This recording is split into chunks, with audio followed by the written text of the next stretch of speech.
happening, Lakers Nation? Welcome back to Lakers News Fan Report, your ultimate destination for everything purple and gold. I'm here bringing you the latest update, breaking news, and exclusive analysis on our beloved Los Angeles Lakers. This is where you get the real story, the insider perspective, and all the rumors surrounding our team as we chase championship glory this season. The Lakers are flying right now. Sitting near the top of the Western Conference with a 13-4 record, this team has proven all the doubters wrong. The chemistry is clicking, the offense is flowing, and we're seeing the kind of basketball that reminds us why we believe this franchise can compete for banner number 18. But in the NBA, success is fragile. One injury, one setback, one moment of bad luck can change everything in an instant. Sunday night against the Utah Jazz, something happened that made every Lakers fan's heart skip a beat. The game was going according to plan, our guys were executing, and then suddenly, in the first half, there was that moment. You know the one I'm talking about. When a player goes down, when the arena gets quiet, when you hold your breath wondering how serious it is. That sick feeling in your stomach when you realize that one of your key players might be hurt. Lakers have built something special this season, and a huge part of that success has been the presence of a dominant force in the paint. We're talking about a player who has been absolutely essential to everything this team does on both ends of the floor. A center who has started every single game this season, all 15 contests, bringing consistency and production that you simply cannot replace overnight. When you have a big man who can control the interior, who can finish around the rim with authority, who can protect the paint and grab rebounds, it transforms your entire team dynamic. Let me paint the picture of what this player has meant to the Lakers this season. We're looking at someone averaging 15.5 points per game, which is solid production from your starting center. But here's where it gets really impressive. 8.4 rebounds per contest, showing he's doing the dirty work on the glass every single night.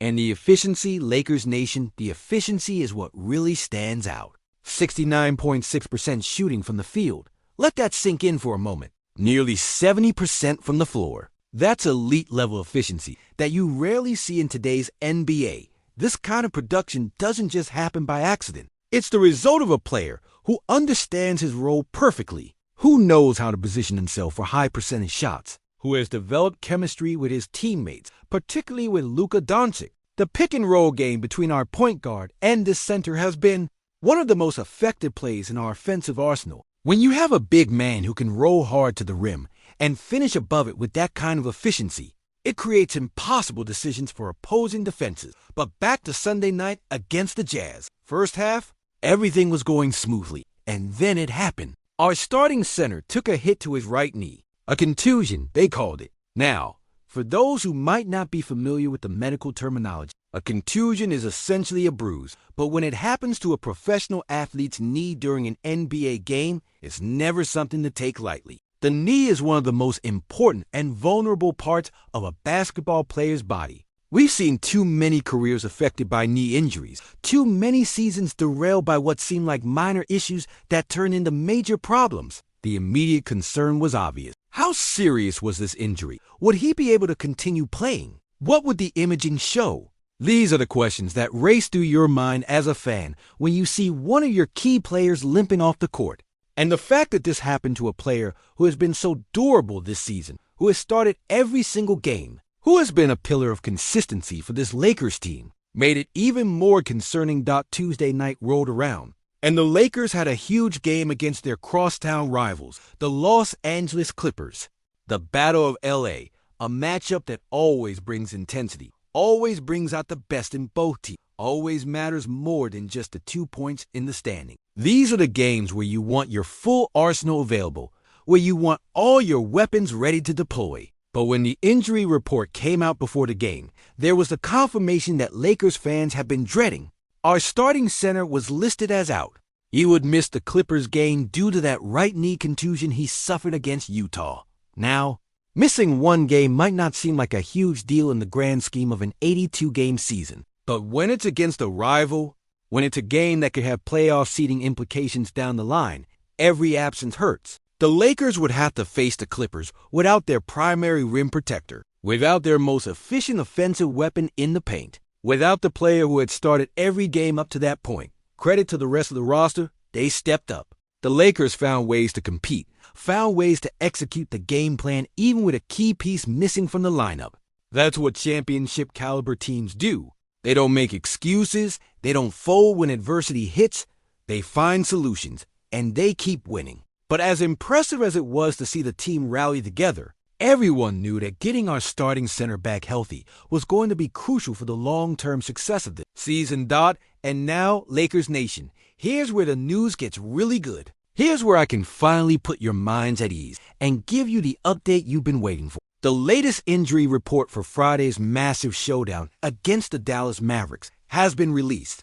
And the news regarding our starting center is exactly what we wanted to hear. I'm talking about Deandre Ayton, the 27-year-old big man who has been absolutely instrumental to everything the Lakers have accomplished this season. Deandre Ayton is listed as probable for Friday's game against Dallas. Probable. Lakers Nation. Not questionable, not doubtful, but probable. That's the designation that tells you a player is very likely to suit up, that the medical staff is confident in his recovery, that we should expect to see him back on the court doing what he does best. After missing just one game, after sitting out Tuesday's contest against the Clippers to give that right knee contusion proper rest and treatment, Ayton is ready to return to the lineup. This is massive news for multiple reasons. First and most obviously, having Ayton back means the Lakers return to full strength. They get back their starting center who has been so productive all season long, who brings that 69.6% shooting efficiency, who averages those 15.5 points and 8.4 rebounds per game.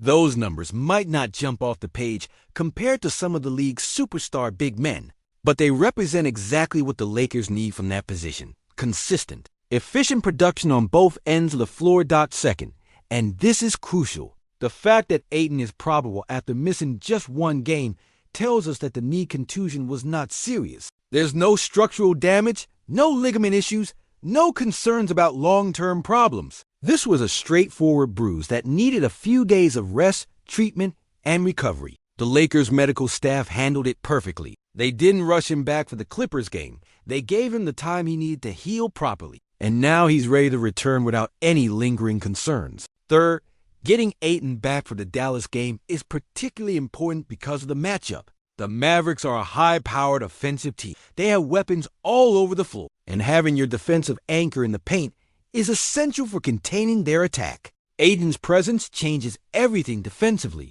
He protects the rim, he alters shots, he cleans up mistakes when perimeter defenders get beaten. Against a team like Dallas that can score in bunches, having Ayton patrolling the paint is absolutely vital.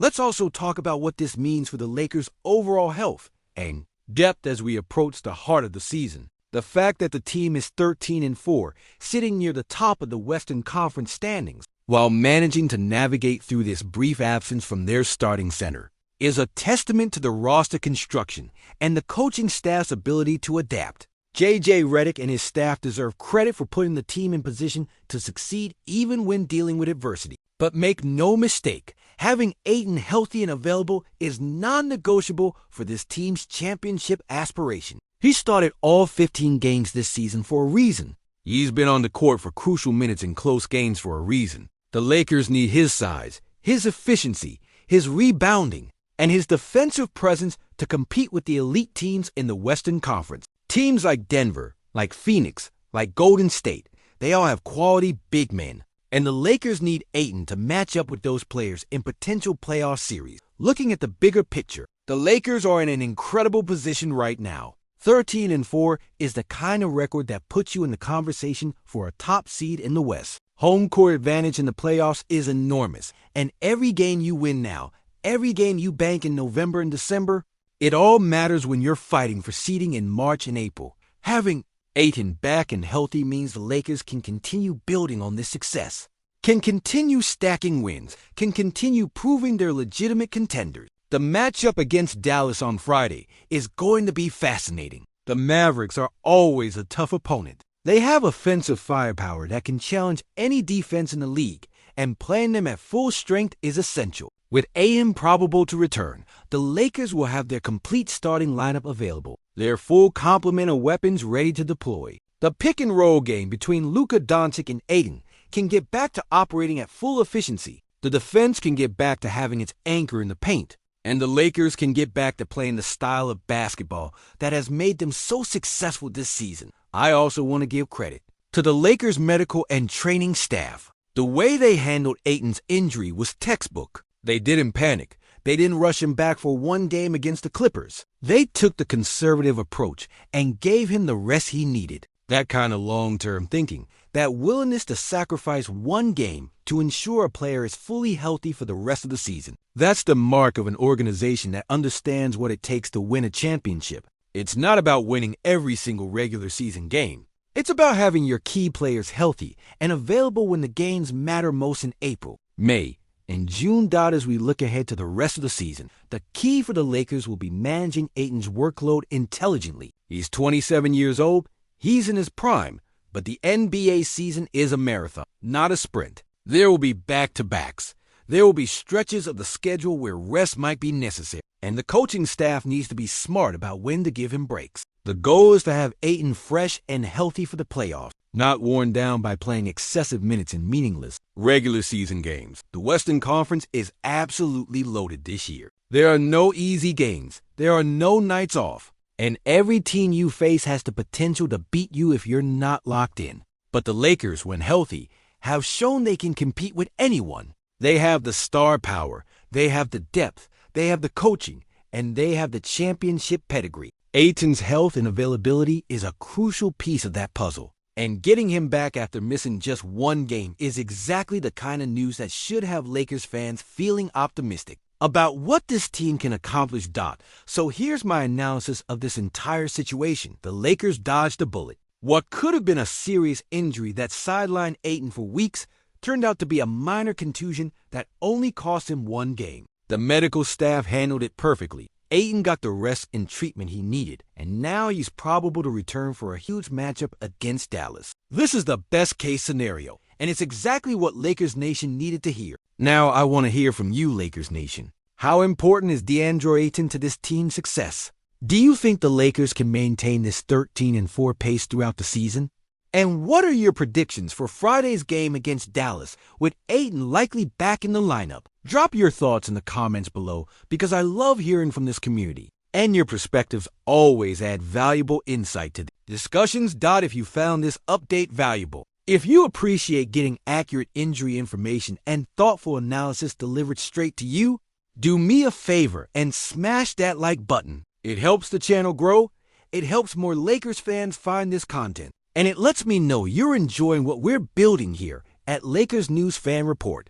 And if you haven't already subscribed, what are you waiting for? Hit that subscribe button and turn on notifications so you never miss an update. We're covering everything Lakers, from injury reports to game analysis, from trade possibilities to playoff predictions. This is your home for comprehensive Lakers coverage, and I want you to be part of this growing community. Share this video with your fellow Lakers fans who might be worried about Ayton's status.